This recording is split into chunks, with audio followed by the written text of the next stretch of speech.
All right, ready for a deep dive. Today, we're tackling a big one, and I mean really big, the world of international organizations. Specifically, we're looking at a role that I think has a certain, mystique to it. Secretary General. Yeah, it's one of those titles, everyone's heard it, but I bet not everyone could tell you exactly what it entails. Exactly, it sounds important, right? But what does a Secretary General actually do all day? Well, first we got to clear up a common misconception. People hear secretary, they think, oh, administrative work, Right. like someone who's just taking notes in high-level meetings. Right, like the note taker for like the UN General Assembly or something. Exactly.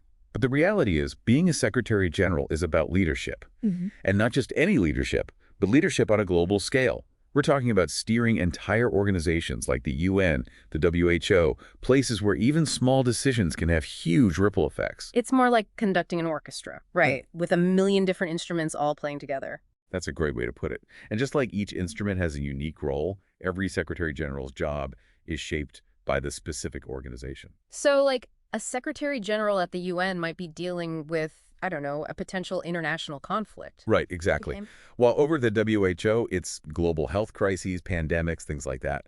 But no matter the focus, you're not just managing the day-to-day, you're setting the entire strategic direction. Wow. So you're talking about building relationships with world leaders, securing funding, all while being the public face of the organization. That's a lot of pressure. Absolutely. And that's where this RoleCatcher material you've shared is so interesting. It really highlights all these different facets of the job. Like you've got to supervise staff, shape policies, navigate the complexities of international diplomacy. Yeah, it makes you think about someone like Kofi Annan during his time as UN Secretary General, especially with something as horrific as the Rwandan genocide happening. Talk about a high-pressure situation. Exactly. And it's not always about crisis management either. Think about the diplomacy needed to, say, negotiate a climate agreement. Right. You've got hundreds of countries, each with their own priorities, and the Secretary General has to find a way to bring them together. It's like a constant balancing act, trying to keep everyone happy or at least, on board. And from what I'm seeing here in this work environment section, it's not all fancy conferences and state dinners either. Right. Forget the corner office. We're talking about potentially working in conflict zones, disaster areas, places most people wouldn't go near. So you need that leadership, that diplomacy, but also a heavy dose of like resilience. Absolutely. A Secretary General has to be adaptable, able to navigate incredibly complex situations, and always, always dedicated to international cooperation. So resilience, adaptability, a knack for international relations. We've painted quite the picture here. But let's get down to brass tacks. What are the actual skills you need to, pull this off? What does it take to be a Secretary General? Well, luckily, this RoleCatcher material you dug up, it's got this section, functions and core abilities. And let me tell you, it is eye-opening. Oh, yeah. Like surprisingly demanding, more than you'd expect. Oh, absolutely. We always hear about leadership, but this breaks it down. All these different skills, it's a lot. It's like the ultimate checklist for, succeeding in international relations. I'm seeing strategic planning, financial management, even something called social perceptiveness. It's a lot to wrap your head around. And that's what's so interesting about this job, right? You need that big picture thinking, the ability to anticipate global trends, develop long-term plans, but then you also need people skills. Right, because you're not just coming up with plans, you're convincing people to actually get on board with them. Exactly. You need to build consensus, bridge cultural divides, get world leaders to, actually agree on things. And that's no easy feat. No kidding. It reminds me of, like, the Paris Agreement negotiations. Getting that many countries to agree on climate action, that must have taken some serious persuasion. For sure. And it's not like just standing up on a stage and, making demands. It's a lot more nuanced. So how does it actually work? How does a Secretary General, really exert influence? Think about someone like Ban Ki-moon, right? During his time as UN Secretary General, he was known for his quiet diplomacy. Quiet diplomacy. So not exactly the loudest voice in the room. Exactly. He wasn't always in the spotlight, but he was a master at building relationships one-on-one with these world leaders, finding common ground, gently nudging them towards agreement. So it's not just about knowing the right protocol or giving a good speech. It's about actually connecting with people. 100%. Active listening, empathy, being able to see things from different perspectives, those are all crucial. Fascinating. So you're telling me that social perceptiveness thing we saw, it's actually really important. Absolutely. You got to be able to read the room, pick up on those unspoken dynamics, and adapt your approach. Because remember, you're dealing with a huge range of cultural norms, political viewpoints. It's complex.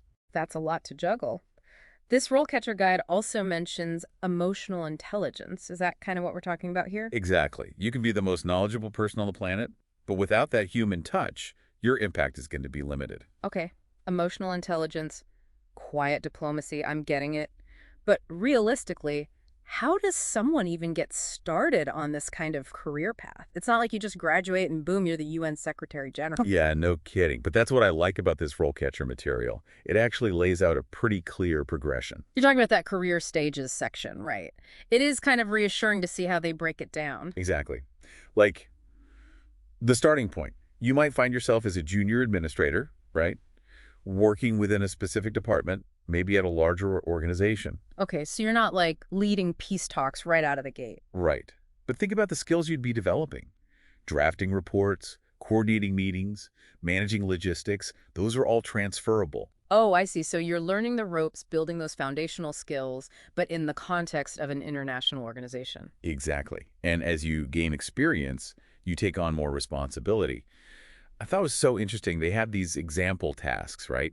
Comparing a junior administrator to a deputy secretary general. Oh, yeah. What was it? Like making copies versus, I don't know, briefing the Security Council. Well, not quite that dramatic, but you get the idea. At the entry level, maybe you're compiling research for a policy report. But a few steps up the ladder, you're presenting that policy to a room full of diplomats. Wow. Okay. Yeah, that's a pretty stark contrast. So you're going from like the nitty-gritty to the big picture. And all along the way, you're honing those leadership abilities, that strategic thinking.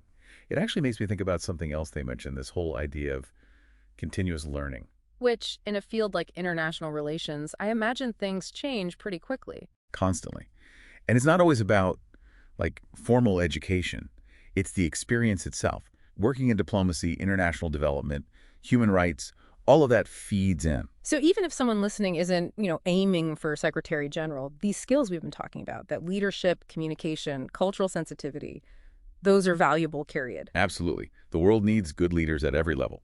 And honestly, I think platforms like RoleCatcher, with their tools and resources, that can be a game changer for people. Yeah, it's like having a roadmap, A&D, a toolkit, all in one place. Well, we have covered a lot of ground today, from the really heavy responsibilities of a Secretary General to, the fact that there is an actual path to get there. And I think what's key is those skills. Strategic thinking, cultural intelligence, that emotional intelligence we were talking about, that's not just for the world stage. That's for any field where you want to make a difference. It's true. You don't need a fancy title to have a global impact. Yeah. But it does take a willingness to learn, to be adaptable. And hey, if you want to leg up, RoleCatcher is a great place to start. Check our show notes for a link to their platform. Who knows, maybe this deep dive sparked something for you. Whatever path you choose, keep learning, keep growing, and as always, thanks for diving in with us.